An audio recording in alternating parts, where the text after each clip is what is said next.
आज इस वीडियो में समास के बारे में पढ़ेंगे। हिंदी समास जो सभी विद्यार्थियों के लिए उपयोगी है, महत्वपूर्ण चैप्टर है। वीडियो को पूरा देखेंगे, स्किप नहीं करेंगे। और अगर आप अभी तक चैनल को सब्सक्राइब न किए हो तो चैनल को सब्सक्राइब कर लीजिए, बेल आइकन की घंटी दबा दीजिए ताकि आने वाला वीडियो आपको सबसे पहले मिले। वार्षिक परीक्षा का पेपर जो है लगभग सभी विषय के एक सेट डाले जा चुके हैं। 9 और 12 के कई सेट डाल दिए गए हैं, 10 और 12 के कई सेट डाल दिए गए हैं।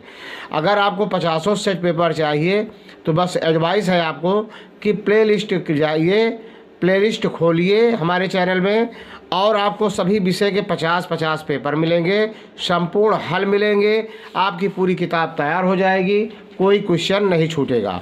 तो जल्दी से जल्दी प्लेलिस्ट चेक करिए, बाद में आप कमेंट करना कि आपका पेपर कैसे रहा। तो प्लेलिस्ट ज़रूर चेक करिए। अगर आपको 10 सेट संपूर्ण हल 2025 का पेपर चाहिए तो एक सेट डाल दिया गया है। संपूर्ण हल आपको मिलेगा 10-10 सेट। तो सिर्फ आपको ज़्यादा से ज़्यादा शेयर करना है। जितना अधिक आप शेयर करेंगे उतना अधिक आपको पेपर मिलेगा।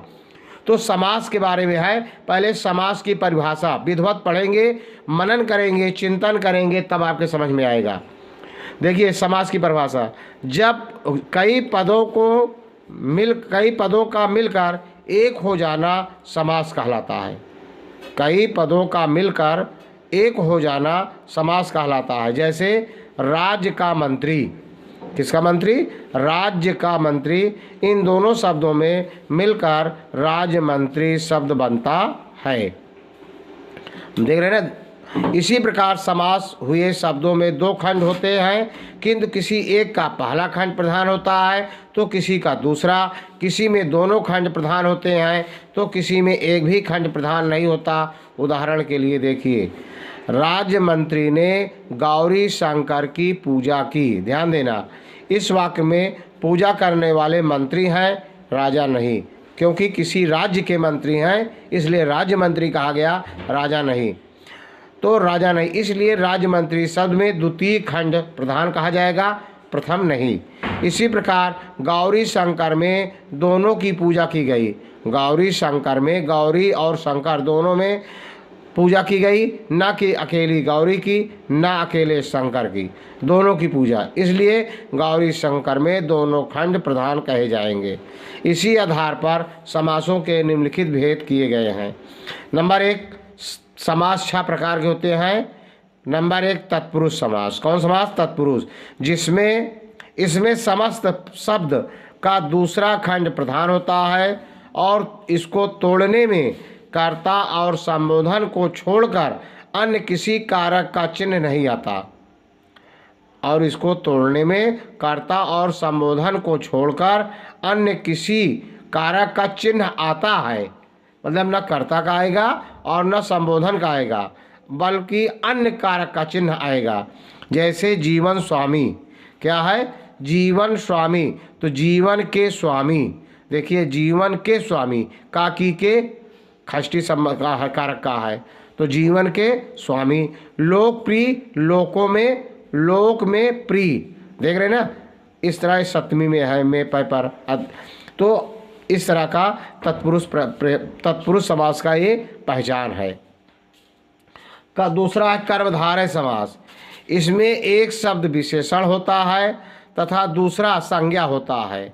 जैसे नील कमल, नील कमल, यहाँ नील शब्द विशेषण है क्योंकि यह कमल की विशेषता बता रहा है, और कमल शब्द संज्ञा है, अतः नील कमल में कर्मधारय समास हुआ। इसी प्रकार परमात्मा, पुरुषोत्तम, नीलगाय, महात्मा, सुपुत्र, नराधम आदि शब्दों में भी कर्मधारय समास है। तीसरा द्विगु समास। इसका सूत्र है, देखिए पहले, किसी प्रथम पद संख्यावाचक होता है, इसका प्रथम पद संख्यावाचक होता है और पूरे पद से किसी समुदाय का बोध होता है। जैसे त्रिभुवन, 3 भवनों का समूह, संख्या पूर्वो द्विगु, तो संख्या पहले लगा है त्रिभुवन। इसी प्रकार पंचरत्न, खटकोण, तिकोना, त्रिफला, पंचमा पात्र अठन्नी, अठन्नी। चतुर्ण वर्ण शब्दों में भी द्विगु समास ही है। देख रहे ना। तो इसका सूत्र क्या है? संख्या पूर्वो द्विगु, मतलब संख्या पूर्वो द्विगु। अगर किसी में संख्या पहला पद संख्यावाची है तो क्या होगा? द्विगु समास होगा। देख रहे ना। अगला क्या है? बहुव्रीहि समास। बहुव्रीहि समास में क्या है? इस समास का कोई भी खंड अपना अर्थ नहीं देता है, अपितु दोनों मिलाकर किसी तीसरे विशेष अर्थ की ओर संकेत करते हैं। जैसे दशानन, दस है मुख जिसके वह अर्थात रावण। दूसरा है चक्रपाणी, चक्र है हाथ में जिसके वह अर्थात विष्णु। देख रहे हैं। इस प्रकार लंबोदर, चतुर्भुज, चंद्रशेखर शब्दों में भी बहुव्रीहि समास है। द्वंद्व समास, ध्यान देना। द्वंद्व समास में जिसके दोनों खंड प्रधान होते हैं, इसे तोड़ने पर इनके बीच में और शब्द आता है। जैसे राधा कृष्णा, राधा और कृष्ण, माता पिता, माता और पिता। इसी प्रकार खाना पीना, खाना और पीना, रात और दिन, रात दिन, भाई बहन, भाई और बहन आदि शब्दों में भी द्वंद्व समास ही है। अगला है अव्ययी भाव समास। ध्यान देंगे। यह अव्यय और संज्ञा के योग से बनता है और इसका क्रिया विशेषण के रूप में प्रयोग किया जाता है। इस समस्त पद का रूप किसी भी लिंग, वचन आदि के कारण कभी नहीं बदलता। जैसे प्रतिदिन, यथाशक्ति, हर घड़ी, प्रत्येक, बेधड़क, भरपेट आदि। इसमें कौन सा समास है? इन सब में अव्ययी भाव समास हैं। यदि वीडियो आपको अच्छा लगा हो तो लाइक, सब्सक्राइब, शेयर जरूर करना। जय हिंद, जय भारत।